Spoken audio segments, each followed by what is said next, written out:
You want to keep your cars clean. You got to wash them often. It's got to be easy to get the pressure washer set up. And this thing is super light, super small, super fast.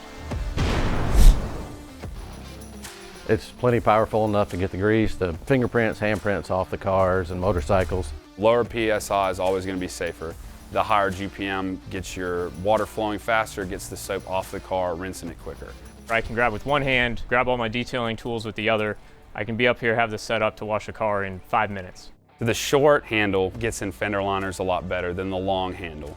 It also feels a lot better in your hand. Can reach under fender wells, inside engine bays, behind engines, behind transmissions. It's been awesome.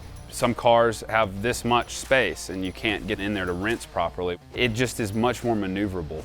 Rubberized nozzle and one hand of control is a big advantage. You only have to scratch the car once and you've ruined the whole point of taking care of it. The 40 is excellent for washing wide panels, roofs, hoods, the sides of cars. The 25 is great for wheels, and the 15 is great for those cracks and crevices where you need a concentrated beam like door jams or trunk jams. My favorite feature is just the ease of the quick connect. I can switch from soap to wind in half a second. It's fantastic. The foamer is essential. When you have dirt on your car and you go to pressure wash it off with no soap, the dirt will scratch the paint every time. If you haven't used foamers before to wash your cars at home, once you do, you're not going to go back to buckets.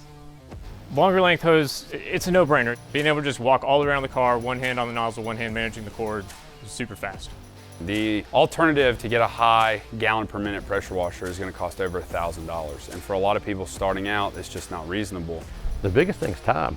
You can turn an hour process into 15 minutes. It's been a game changer for me.